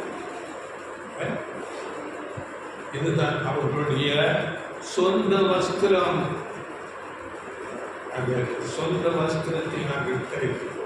மனதில் சர்வ விருப்பம் போல வாழ்க்கை, பூமியில் ஆசீர்வாதம், போதனைகளை கேட்டுக்கொண்டு தேவன்களை ஆசீர்வதித்திருக்கிறார். அப்படி பேசிக்கொண்டு நாங்கள் அழைத்துக்கு போகிறோம், அனுப்பி கொடுக்கிறோம், தேவன்களை ஆசீர்வதித்திருக்கிறோம். அதனால நாங்கள் சந்தோஷமாக இருக்கிறோம். பாடுகள் தேவையில்லை. உண்மையான சத்தியம் அநேக பாடுகளின் வழியாக வரவில்லை. அதை குறித்து கவலையை இதுதான் அவர்கள் சொந்த வஸ்திரத்தை உடுத்திக் கொள்வார்கள். தங்களை மேன்மையாக காட்டிக் கொள்வார்கள். ஆனால் உண்மையான சபை வகுப்பார் தங்களை தாழ்த்துவார்கள், தங்களை உயர்த்திக் கொள்ள மாட்டார்கள். இயேசு கிறிஸ்துவை பின்பற்றின சீசர்கள் தன்னை தாழ்த்தினார்கள். நாங்கள் அந்த நியாயப்பிரமாணத்தை கைக்கொள்ள முடியாமல் இருக்கிறோமே என்று தங்களை தாழ்த்தி அதே இயேசுவின் காலத்தில் வாழ்ந்த வேத பாரகர்கள், பரிசேயர்கள் தாங்கள் அந்த நியாயப்பிரமாணத்துக்கு நாங்கள் போதித்து அவைகளின்படி நாங்கள் நடக்கிறோம் என்று தங்களை உயர்த்தி கொண்டு மற்றவர்களை பாவிகள் என்று தீர்த்து கொண்டு அப்படிப்பட்டவர்கள் மெய்யான மேசியாவாகிய இயேசுவை அவர்கள் அறிந்து கொள்ளவில்லை. அவர்கள் அதிகாரத்தை மேன்மைப்படுத்திக் கொண்டிருக்கிறார். ஆண்டவர் இயேசு கிறிஸ்து அவர்களை ஏற்றுக்கொள்ளவில்லை. அதனால இன்றைக்கு நாம் உண்மையான சபை வகுப்பாளாக இருக்க வேண்டும் என்றால் சத்தியத்தை நாம் நிதானமாக கற்றுக்கொண்டு வேதத்தை ஆராய்ந்து இந்த பொய் போதனைகளை பொய் அந்த டினாமினேஷன் எல்லாம் நாம் நம்மை நீக்கிக் கொண்டு சத்தியத்தை கற்றுக்கொண்டு சத்தியத்தின்படி நாம் வாழ நம்மை தாழ்த்த வேண்டும். வேதம் என்ன சொல்லுகிறதோ அதன்படி தான் நான் ஜீவிப்பேன். ஒரு சபை அந்த டினாமினேஷன் அவர்களுடைய போதனையில் எவ்வளவு பெரிய போதகர்களாக இருந்தாலும் அவர்கள் போதனை முக்கியமல்ல. வேதம் என்ன சொல்லுகிறது, சத்தியம் என்ன சொல்லுகிறது என்று பார்த்து அவர்கள் தங்களை தாழ்த்தி சத்தியத்தின்படி அதாவது ஆர்கியுமெண்ட் வாக்குவாதங்கள் செய்ய மாட்டார்கள். அதாவது தங்களுடைய சுயத்தை வெறுத்து வேத வசனம் சொல்லுகிறதா அப்படியே வசனத்துக்கு நடுங்கிறவனையே நான் நோக்கி பார்க்கிறேன். வசனம் சொல்லுகிறதா பேசல, என்னுடைய கரங்கள் இவைகளை எல்லாம் சிருஷ்டித்தது, ஆனாலும் சிறுமைப்பட்டு ஆவியினை கொண்டு என் வசனத்துக்கு நடுங்குகிறவனையே நான் பார்க்கிறேன். அதனால நமக்கு ஏசாயா 8ஆம் அதிகாரம் 20ஆம் வசனத்துல வேதத்தையும் சாட்சி ஆகமத்தையும் கவனிக்க வேண்டும். இந்த வார்த்தையின்படியே சொல்லாவிட்டால் அவர்களுக்கு விடியற்காலத்து வெளிச்சம் இல்லை. வேதத்தின் சாட்சி ஆகமத்தை நாம் நன்றாக கவனிக்க வேண்டும். விளக்கப்படுத்தும் போது வேதத்திலே இல்லாத போதனைகள் வெளிச்சமாக இராமல் இருளும் அசத்தியமுமாக இருக்கிறது. சாத்தானின் போதனைகள் அவர்கள் நம்மை பரிசுத்தப்படுத்தாது, நம்மை நம்முடைய குணாம்சத்தில் எந்த மாற்றத்தையும் கொண்டு வராது. சுய போதனை இவைகளை விட்டு நாம் வெளியே வர வேண்டும். அதனால் ஓசியா புஸ்தகத்தில் நான் என் வார்த்தைகளை அவர்களுக்கு எழுதி கொடுத்தேன், அதை அவர்கள் அந்நிய காரியமாக நினைத்தார்கள். இன்றைக்கு அப்படித்தான் இருக்கிறார்கள். ஓசியா 8ஆம் அதிகாரம் 12ஆம் வசனம், என் வேதத்தின் மகத்துவங்களை அவர்களுக்கு எழுதி கொடுத்தேன், அவைகளை அந்நிய காரியமாக எண்ணினார்கள். அந்நிய காரியமாக இன்னைக்கு வேதத்தை படிக்கிறாங்களா? அப்படியான சபையில் இருக்கிறவங்க வேதம் தேவையில்லை. ஒரு கதையை சொல்லுவாங்க, ஒரு சாட்சியை சொல்லுவாங்க, அதே ஓசியா 4ஆம் அதிகாரம் 6ஆம் வசனம் படிங்கள். ஓசியா 4:6, என் ஜனங்கள் அறிவில்லாமையினால் சங்காரம் ஆகிறார்கள், நீ அறிவை வெறுத்தாய், ஆகையால் நீ என் ஆசாரியனாய் இராதபடிக்கு நான் உன்னை வெறுத்து விடுவேன். நீ உன் தேவனுடைய வேதத்தை மறந்தாய், ஆகையால் நானும் உன் பிள்ளைகளை மறந்து விடுவேன்.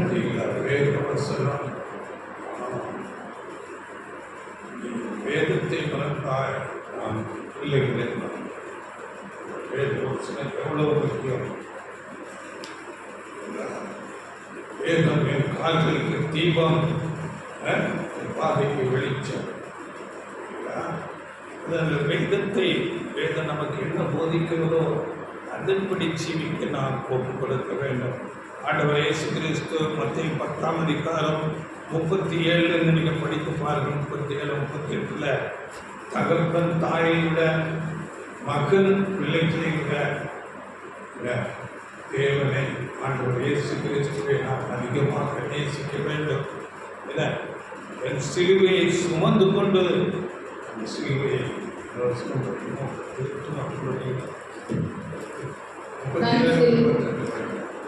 தகப்பனையாவது தாயையாவது என்னிலும் அதிகமாய் நேசிக்கிறவன் எனக்கு பாத்திரம் அல்ல, மகனையாவது மகளையாவது என்னிலும் அதிகமாய் நேசிக்கிறவன் எனக்கு பாத்திரம் அல்ல. தன் சிலுவையை எடுத்துக்கொண்டு என்னை பின்பற்றாதவன் எனக்கு பாத்திரம் அல்ல. எல்லாரை விட முதல் இடம் தேவன் அந்த இயேசு கிறிஸ்துவுக்கு நாம் கொடுக்கிறோம். உலகத்தில் உள்ள சொந்த பந்தம் இல்லை, எல்லாம் ரெண்டாவது தான். தேவனுக்கு சுப்ரீம் லவ், முதன்மை ஸ்தானம். ஏனென்றால் அவரால் நாம் பிழைத்திருக்கிறோம். எல்லா ஜீவனுக்கு வேண்டிய எல்லாவற்றையும், எல்லா சோர்ஸ் அவரிடத்தில் கொடுக்கப்படுகிறது. நன்மையான கால நம்ம புஸ்தக நடவடிக்கையில் படிக்கிற நன்மையான காலங்கள் என மழையை பெய்ய பண்ணி எல்லாவற்றையும் விளைய செய்து எல்லாவற்றையும் தேவன் கொடுத்து கொண்டிருக்கிறார். ஜீவ ஊற்று, நன்மையான எந்த ஈவும் ஜோதிகளின் இடத்திலிருந்து இறங்கியுள்ளது. ஜோதிகளின் அவனுக்குத்தான் முதலிடம், அடுத்ததான் இயேசு கிறிஸ்து, அதன் பிறகுதான் குடும்பம், இல்லை. அப்படிப்பட்டவர்களாக நாம் இருக்க வேண்டும். அதே 16:24 கூட என்னை பின்பற்றி வர விரும்புகிறவன் தன்னைத்தான் வெறுத்து சிலுவை சுமந்து சுயம் வெறுக்கப்பட வேண்டும். உலகத்தில் வெட்டிமை சிந்தை இல்லாமல் அப்படிப்பட்ட சிந்தையுடையவர்களாக இருக்க வேண்டும். நாம் நிழலாக ஒரு காரியத்தை பார்க்கும் போது மாம்சிகே சிறுவேலர்கள் பாருங்கள், எகிப்தின் அடிமைத்தனத்திலிருந்து அவர்கள் விடுவிக்கப்பட்டு வருகிறார்கள். தேவன் அவர்களை ஓங்கிய உயர்த்தினாலும் பலத்த கையினாலும் அவர்களை நடத்தி கொண்டு வந்து கானானுக்கு கொண்டு சேர்க்கிறார். அவர் சுயபலம் அல்ல. இந்த எகிப்தின் அடிமைத்தனத்திலிருந்து அவர்களால் விடுவிக்கவே முடியாது. அது வனாந்தரத்தில் அவர்களால் ஜீவித்து நடந்து வர முடியாது. தேவனை எல்லாவற்றையும் ப்ரொவைட் பண்ணுகிறார். அடிமைத்தனத்திலிருந்து விடுவிக்கிறார், வனாந்தரத்தில் போச்சனம் கொடுக்கிறார். அங்கே எதிராளிகள் வந்து அவர்கள் மேல் யுத்தம் பண்ணி அவர்களை நிச்சயமற்க வைக்கிறார். கடைசியில் கானானுக்கு கொண்டு போய் சேர்க்கிறார். இதை குறித்து வாக்குமம் புஸ்தகம் 26ஆம் அதிகாரம் 6-9 வசனங்கள். எகிப்தியர் எங்களை ஒடுக்கி எங்களை சிறுமைப்படுத்தி எங்கள் மேல் கடினமான வேலையை சுமத்தின போது எங்கள் பிதாக்களின் தேவனாகிய கர்த்தரை நோக்கி கூப்பிட்டோம். கர்த்தர் எங்கள் சத்தத்தை கேட்டு எங்கள் சிறுமையையும் எங்கள் வருத்தத்தையும் எங்கள் ஒடுக்கத்தையும் பார்த்து எங்களை பலத்த கையினாலும் ஓங்கிய புயத்தினாலும் மகா பயங்கரங்களினாலும் அடையாளங்களினாலும் அற்புதங்களினாலும் எகிப்திலிருந்து புறப்பட பண்ணி எங்களை இவ்விடத்துக்கு அழைத்து வந்து பாலும் தேனும் ஓடுகிற தேசமாகிய இந்த தேசத்தை எங்களுக்கு கொடுத்தார். தேவன் அவருடைய பலத்த கையினால் நடத்தி கொண்டு வந்து கானான் தேசத்தில் அப்படியே நம்மை அழைத்திருக்கிறார். ஆவிக்குரிய இஸ்ரவேலர்கள் உலகமாகிய எகிப்திலிருந்து நம்மை அழைக்கிறார். இந்த பொய்யான போதனைகளை விட்டு நீங்கள் வெளியே வாருங்கள். இந்த மகா பாபிலோன் வேசி ஸ்திரீகள் இருக்கிற அந்த சபையை விட்டு வெளியே வாருங்கள். வெளிப்படுத்தல் 18ஆம் அதிகாரம் 4ஆம் வசனம். வானத்திலிருந்து அங்கே சத்தம் உண்டாகி, பின்பு வேறொரு சத்தம் வானத்திலிருந்து உண்டாக கேட்டேன். அது, என் ஜனங்களே, நீங்கள் அவளுடைய பாவங்களுக்கு உடன்படாமலும் அவளுக்கு நேரிடும் வாதைகளில் அகப்படாமலும் இருக்கும்படிக்கு அவளை விட்டு வெளியே வாருங்கள். வானத்திலிருந்து அந்த சத்தம் இப்பொழுது கேட்கிற சத்தம் இதுதான். உண்மையான ஊழியக்காரர்கள் மூலமாக இந்த பொய்யான சபைகளுக்கு நீங்கள் வெளியே வாருங்கள். அங்கே பெரிய அழிவு வரப்போகிறது. மகா பாபிலோன் அங்கே கலைகள் எல்லாம் கட்டப்பட்டு அக்கினிக்கிரியாக வைக்கப்பட்டிருக்கிறது. அதை நாம் படிக்கும் போது வெளிப்படுத்தல் 18:21 நாம் படிக்கும் போது அங்கே இனிமேல் சத்தியமில்லை. ஏனென்றால் அவர்கள் அந்த டினாமினேஷன், அந்த ஒரு ஸ்பிரிட்டில் இருக்கிறார்கள். அங்கே சத்தியம் இருக்காது. அதற்கு நான் படிக்கிறேன். அதற்கு 21 நான் படிக்கும் போது, பாபிலோன் மகா நகரம் வேகமாய் தள்ளுண்டு இனி ஒருபோதும் காணப்படாமல் போகும். சுரமண்டலக்காரரும் கீத வாத்தியக்காரரும் நாகசுரக்காரரும் எக்கால காரணமானவர்களுடைய சத்தம் இனி உன்னிடத்தில் கேட்கப்படுவதில்லை. எந்த தொழிலாளியும் இனி உன்னிடத்தில் காணப்படுவதில்லை. எந்திர சத்தம் இனி உன்னிடத்தில் கேட்கப்படுவதில்லை. விளக்கு வெளிச்சம் இனி உன்னிடத்தில் பிரகாசிப்பதில்லை. மணவாளனும் மணவாட்டியுமானவருடைய சத்தம் இனி உன்னிடத்தில் கேட்கப்படுவதில்லை. உன் வர்த்தகர் பூமியில் பெரியோர்களாக இருந்தார்களே, உன் சூரியத்தால் எல்லா ஜாதிகளும் மோசம் போனார்களே. இதெல்லாம் தீர்க்க தரிசனமாக சொல்லப்பட்டிருக்கிறது. அதாவது சுரமண்டலக்காரர் என்று சொல்லும் போது தேவனுடைய வார்த்தைகளை சத்தியமாக போதிக்கிற போதனையாளர்கள், அங்கே கீத வாத்தியக்காரர் என்று சொல்லும் போது சத்தியத்தை பகுத்து போதிக்கிறவர்கள், நாகசுரக்காரர் என்று சொல்லும் போது இங்கே சத்தியத்தின்படி நடக்கிற கொள்கை பிடிப்புள்ள இந்த மக்கள் அங்கே இருக்க மாட்டார்கள். இருக்க மாட்டார்கள். விளக்கு வெளிச்சம் இனி உன்னிடத்தில் பிரகாசிப்பதில்லை. சத்தியம் இல்லை. எப்பொழுது வெளிச்சம் என்றால் சத்தியத்தில் அடையாளப்படுத்துவதாக இருக்கிறது. அதனால அப்படிப்பட்ட சபைகளை விட்டு நீங்கள் வெளியே மாறுங்கள். அவைகளுக்கு அழிவு வரப்போகிறது. வாதையும் அழிவும் அங்கே ஏக காலத்தில் வந்து சேர்கிறதாக இருக்கிறது. அதனால் இந்த சத்தம் உண்மையான ஊழியக்காரர்கள் மூலமாக கேட்கப்படுகிறது. அங்கே நாம் அந்த சபை அமைப்புகளுக்கோ இல்லாவிட்டால் சபையில் தீய போதனையாளர்களாக புத்தகங்களாக இருக்கிறவர்களுக்கோ நாம் வைராக்கியம் பாராட்ட தேவையில்லை. நாம் உண்மையான சத்தியத்துக்கும் தேவனுக்குமாக வைராக்கியம் காட்டுகிறவர்களாக இருக்க வேண்டும். இன்றைக்கு பெரும்பாலான கிறிஸ்தவர்கள் இவைகளை அறியாமல் இருக்கிறார்கள். ஏனென்றால் நாம் கடந்த வாரத்திலே பார்த்த பிரபஞ்சத்தின் தேவன் அவர்கள் மனக்கண்களை குருடாக்கி குருடராக இருக்கிறார்கள். 2 கொரிந்தியர் 11:14-15 அவர்கள் இப்பிரபஞ்சத்தின் தேவனால் அங்கே ஒளியின் வேஷத்தை போட்ட சாத்தனுடைய போதனைக்காக இருக்கிறார்கள். அதனால அவர்கள் இன்றைக்கு கிறிஸ்தவ சபைகள் தங்கள் வாழ்க்கையில் அவர்கள் திருப்திகரமாக ஆண்டவர்களை ஆசீர்வதித்திருக்கிறார். அப்படிப்பட்ட ஒரு நிலையில இருக்கிறார். சத்தியம் அறியாமல் இருக்கிறார்.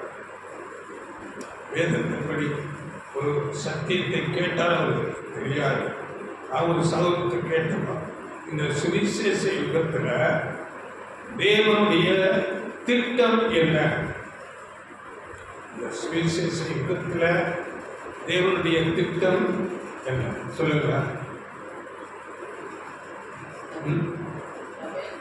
சொல்லுங்க. ஒன்று தெரிஞ்சா சகோதரர் அப்படியே திருத்துன்னு முடிக்கிறார். சபையை தெரிந்து கொள்ளுகிறார். மனவாட்டி சபை ஆண்டவர் இயேசு கிறிஸ்துவோடு ஆளுகை செய்வதற்கு அவரை போல அவருடைய சாயலுக்கு ஒப்பான சிறுமத்தை அதை இந்த 2000 வருடம் சுவிசேஷ யுகம் முழுவதிலும் தேர்வு செய்து கொண்டிருக்கிறார். இதை குறித்து கவலை இல்லை. வேதத்தை கவலை இல்லை. ஆண்டவர் இயேசு சீசர்களுக்கு சொல்லும் போது உங்கள் காதுகள் கேட்கிறதுனாலும் உங்கள் கண்கள் காண்கிறதுனாலும் நீங்கள் வாக்கியம் உள்ளவர்கள். இந்த சத்தியத்தை கேட்கிற நீங்களும் வாக்கியம் உள்ளவர்கள். அதனால இந்த சத்தியத்தை கேட்டு இந்த பெயர் கிறிஸ்தவ சபைகள் இதை குறித்து வேதம் பாபிலோன் சபைகளை விட்டு நாம் வெளியே வர வேண்டும். சத்தியத்துக்கு நாம் அதிக முக்கியத்துவம் கொடுக்க வேண்டும். வேதத்தை அதிகமாக நாம் ஆராய்ந்து கற்றுக்கொள்ள வேண்டும். அதனால்தான் நாம் நற்குணசாலிகளாக மாற முடியும். நாம் வேத வசனத்துக்கு நாம் வைராக்கியம் காட்டுகிறவர்களாக இருக்க வேண்டும். அதனால் தேவனை அறிகிற அறிவு எவ்வளவு முக்கியம் என்று நாம் வேதத்தை படித்து அறிந்து கொள்ளும் போது தான் நாம் புரிந்து கொள்ள முடியும். ஆண்டவர் இயேசு கிறிஸ்து யோவான் 17ஆம் அதிகாரம் 3ஆம் வசனத்தில் ஒன்றான மெய் தேவனாகி உம்மையும் நீர் அனுப்புனவராகிய இயேசு கிறிஸ்துவையும் அறிவதே நித்திய ஜீவன். வேதத்தை அறியாமல் இருந்தால் எப்படி நாம் தேவனை அறிந்து கொள்ள முடியும்? ஆண்டவர் இயேசுவை எப்படி அறிந்து கொள்ள முடியும்? அது எரேமியா 9ஆம் அதிகாரம் 24ஆம் வசனம் படிங்கள்.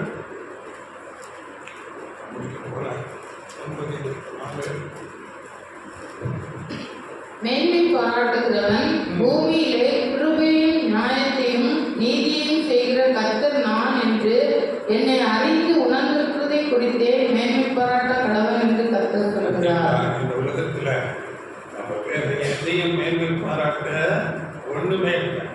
இது மேல வசனத்தில் நீங்க படிக்கும் ஞானத்தை குறித்து மேன்மை பாராட்ட வேண்டாம். ஐஸ்வர்யவத்தை குறித்தவன் பராக்கிரமத்தை இப்படியெல்லாம் சொல்லப்பட்டுக் கொண்டு இந்த வசனம் சொல்லப்படும். தேவனை அறிகிற அறிவு அதுதான் மிகவும் முக்கியம். இல்லைங்களா? இந்த சத்தியத்தை அறிந்து சத்தியத்தை அதிகமாக கேட்டு உணர்ந்து கொண்டு குணாம்சம் மாற வேண்டும். கிறிஸ்துவின் சாயலுக்காக நாம் மாற வேண்டும். இதுதான் பெரிய ஒரு பொக்கிஷம். வேதத்தில் நாம் படிக்கும் போது அவர்கள் கிரியைகள் அவருடைய அந்த குணாம்சம் மாத்திரம் அவர்களுடைய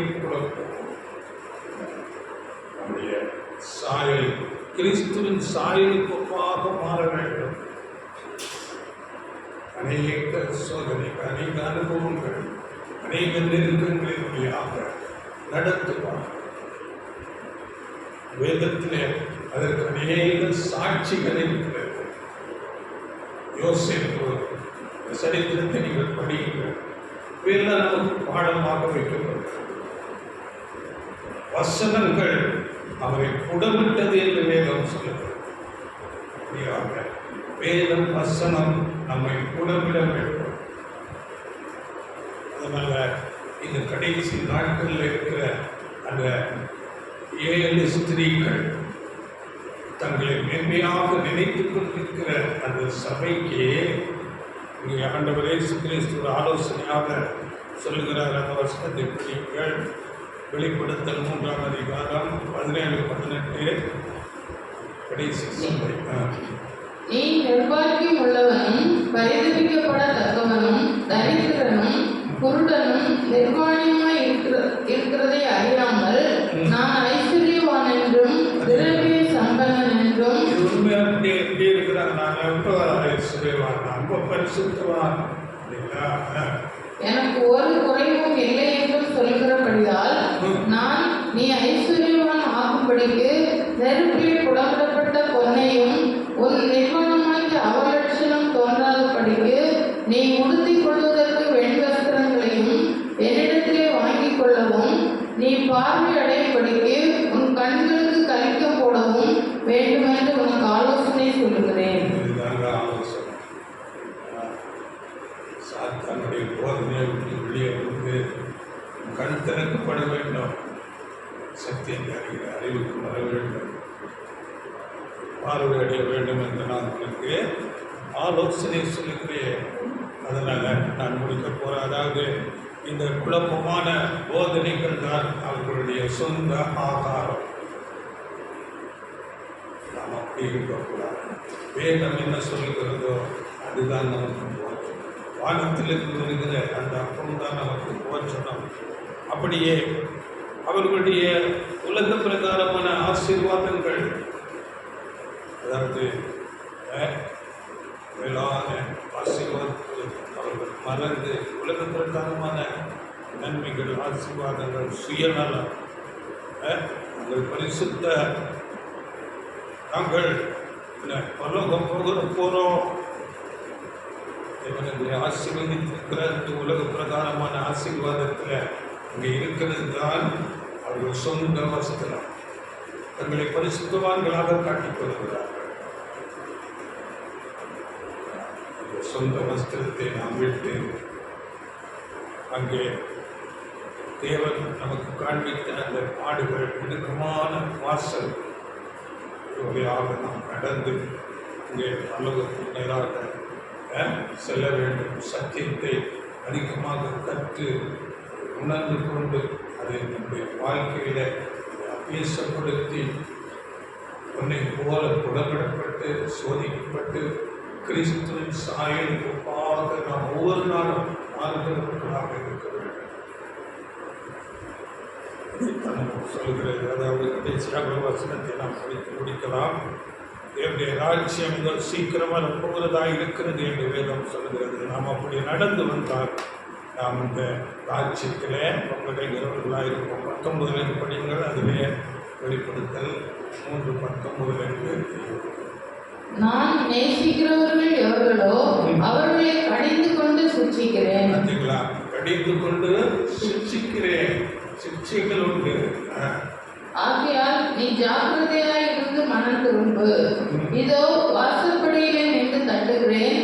ஒருவன் என் சத்தத்தை கேட்டு கதவை திறந்தால் அவனிடத்தில் நான் பிரவேசித்து அவனுடைய போஜனம் பண்ணுவேன், அவனும் என்னோட போஜனம் பண்ணுவான். நான் ஜெயம் கொண்டு என் பிதாவுடைய சிங்காசனத்திலே அவரோட கூட உட்கார்ந்தது போல ஜெயம் கொள்ளுகிறவன் எவனோ அவனும் என்னுடைய சிங்காசனத்தில் என்னோட கூட உட்காரும்படிக்கு அருள் செய்வேன். ஜெயம் கொள்ள வேண்டும். விருப்பம் போல உலகத்தில் வாழ்ந்து கொண்டபடியல்ல, பிடித்து அதற்கு நடுங்கி கீழ்படிந்து அந்த வேசி கிறிஸ்துவும் அந்த சாயலுக்கு ஒப்பாக நாம் ஒவ்வொரு நாளும் மாறிக்கொண்டே இருக்க வேண்டும். அநேக நெருக்கங்கள், சோதனைக்கு வழியாக நாம் அந்த சுபாவத்துக்கு நேராக. அதனால் உபத்திரவங்கள் நல்லது. நான் உபத்திரவப்பட்டது நல்லது. அது நம்முடைய பிரமாணங்களை கற்றுக்கொண்டேன். உபத்திரவம் நல்லது. எதுக்கு தான் சொல்லுங்க. அதனால் சீசர்களிடத்தில் ஆண்டவர் இயேசு கிறிஸ்து அங்கே சொல்லும் போது லூக்கா 22:30 நீங்கள் என் ராஜ்யத்திலே என் பந்தியில் போச்சனபானம் பண்ணி இஸ்ரேலின் 12 கோத்திரங்களையும் நியாயம் தீர்க்கிறவர்களாக சிங்காசனங்களின் மேல் உட்கார்ந்தீர்கள். இதுதான் உண்மையான சபைக்கு கொடுக்கப்படுகிற ஆசீர்வாதம். ஜெயம் கொள்ளுகிறவன் எவனோ அவன் என்னோடு கூட அந்த சிங்காசனத்தில் உட்காரும்படி ஜெயம் கொள்ள வேண்டும். அதனால் இந்த சத்தியங்களை மீண்டுமாக கேளுங்கள். தவறான போதனைகளை விட்டு நாம் வெளியே வந்து விட வேண்டும். உறுதி காண்பிக்க வேண்டும். சத்தியத்துக்காக, தேவ காரியங்களுக்காக, ஆவிக்குரிய விஷயங்களுக்காக அதிக பிரயாசம் எடுக்க வேண்டும். உங்கள் ரட்சிப்பு நிறைவேற பயத்தோடும் நடுக்கத்தோடும் பிரயாசப்பட வேண்டும். ரட்சிக்கப்பட்டேன் அல்ல, இல்லைங்களா? அது மரணம் வரையிலும் அந்த பிரயாசம் உண்டு. வார்த்தைகள் இந்த வார்த்தைகள்